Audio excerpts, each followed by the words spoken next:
It was third week in October 2017. I woke up in my living room between 2 and 3 a.m.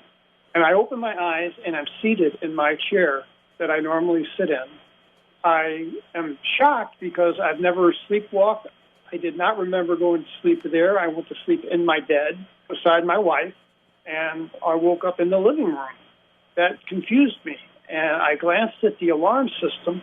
That was the first thing that caught my eye. The alarm system was intact. And then the next thing that caught my eye was this woman seated across from me, maybe 12 feet away, and she is sitting with her legs crossed, and her arms are resting on one in her lap and one on the arm of the chair in a very relaxed position, non-threatening. She has on an ill-fitting, ill-kept black, it looks like a cheap, almost like a costume-type wig. And this wig is sitting askew on top of her head, sideways kind of. She has on a pair of large black sunglasses that are jammed up underneath this tight-fitting wig to stay on her face because she doesn't have ears. She had a pencil-thin neck. There's a YouTube video called Skinny Bob. She looks very much like Skinny Bob. And she had a bulbous back to her head that you really don't notice unless you see it from behind or she bends her head forward. But there's a bulbous back to her head. Her cranium's larger than a human being. And see, it's not a human being. Her complexion was, I wouldn't exactly call it gray. I think I call it ashen, maybe a little bit of cyanosis, maybe a hint of blue. She had on a red scarf tied around her neck, trying to disguise a pencil-thin neck. She had on what looked like a cotton blouse, but it was made with long sleeves because her arms were disproportionately long, and protruding from the sleeve, I could see 4 long fingers. And I couldn't see a thumb, but it could have been tucked in back of those 4 fingers. Did the fingers have nails at the ends? No, but I recall them having little circles, almost like little... Suction pads. Yeah. I've had people draw suction pads at the end of gray fingers. That's what I saw. I was seated in this setting where I am now, working on my computer, and I was aware of some motion to my left. And I turned, and I felt that sedated feeling again. I felt under some type of influence. Abductees say that they are aware that something is happening to them that seems to be from the outside, under the control of the beings, of calming them to where they don't want to react. That's exactly where I was. And the date is November 19th, 2020, and we are speaking on February 9th, 2021, only a few weeks later. That is correct. What happens? I turned to my left, and she had on the wig. I'm glad to see you. Do you say that out loud? No, I thought that mentally. You switch into telepathy with her? Immediately, yes, and it feels as natural as any conversation I've ever had in my life. And what are her first telepathic thoughts back to you? It's nice to see you, Terry. And then what happens? My next thought was, it's nice to see you too, but what are you doing in my study? And I reached over to my keyboard while I'm talking to her, and I didn't want to break my gaze with her, and I hit the number pad, and I hit 333 because my watch and the clock said 333. So that's what time it was. And I wanted to do something to record that this was an actual event and not a dream. So I thought by tapping something onto the keyboard, I was preserving the record of that and what time it was made, that this was a real event. 3:33 a.m.? Yes. And now start unfolding the first information that she gives you. And she said, on February 1st, the world will change. And on February 2nd, it will be a new world. I said, does that mean disclosure? She did not answer my question. Let's jump to the backside of the moon with the information that she has been clarifying for you in both of these meetings about the relationship of power brokers on this planet that are not necessarily Homo sapiens sapien, and that what she was communicating to you included information about the moon. Yes, She communicated to me that the moon was a hollow vessel, that it was an artificial vessel, and that it had been placed in the orbit that it's in. It's a clue that it's an artificial object because it's a perfect fit during the solar eclipse.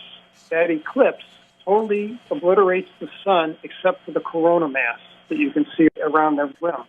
That we're on a planet where there can be an eclipse, that the moon's shadow exactly occludes the sun and gives us these eclipses. Right, and that there is a city, which I saw on the opposite side, the dark side of the moon, and I saw it from the vantage point of the ship.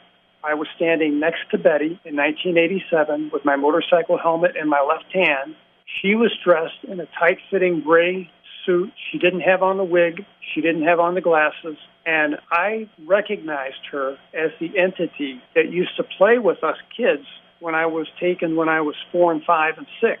And I knew her as Sue because she reminded me of an Asian woman in the neighborhood. And the implication is, Terry, that the Greys focus on whether it's bloodlines or genetics, and they will begin in childhood, and there will be an evolution through life up to a certain point where there is Grey interaction at various ages, just like in your life, leading to the question, do you have the perspective now that they are allies to Homo sapiens sapien or not? I can speak for Betty and say that Betty, I feel an affection for, and I don't think she would hurt me. She might mislead me. I don't know. I doubt it. I don't know toward what end she would do that.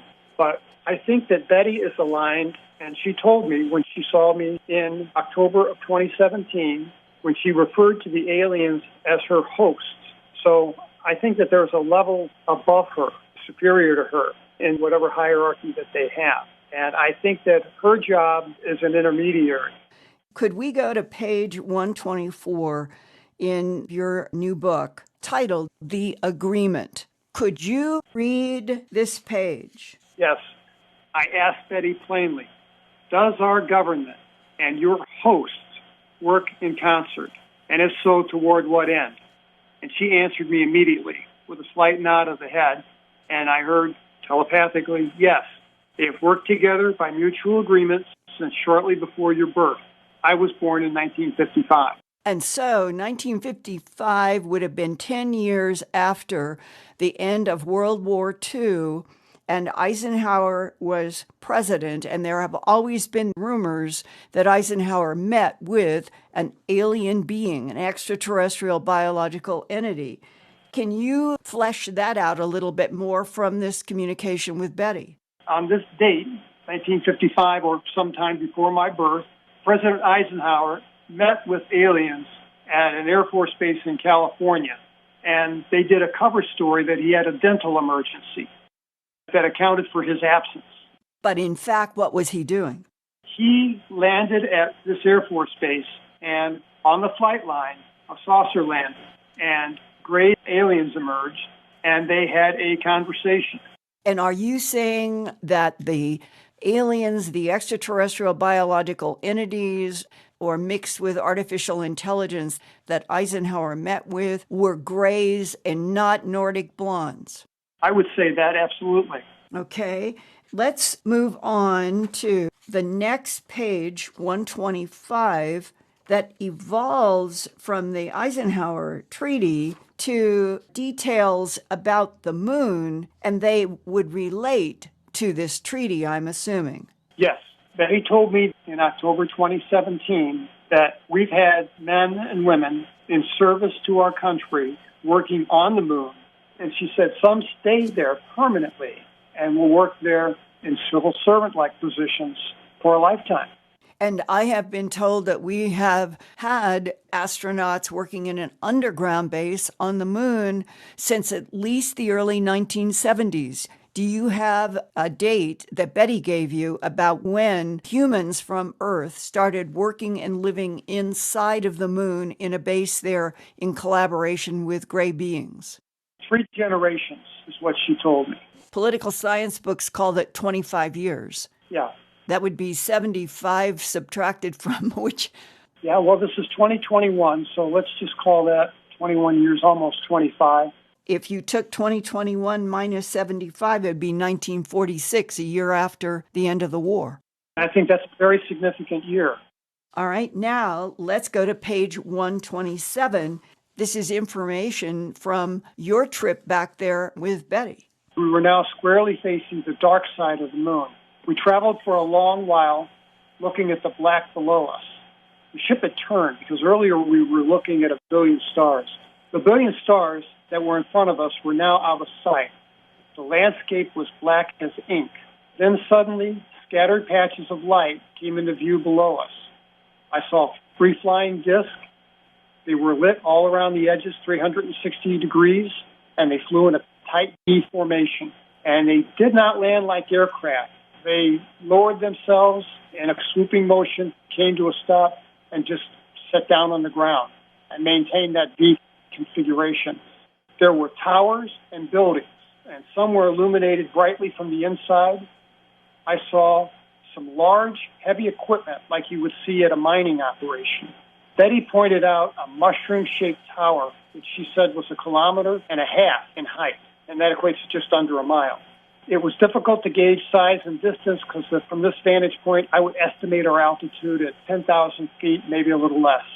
What you're saying is that Betty was pointing out a mushroom-shaped tower that was 1 mile high on the backside of the moon.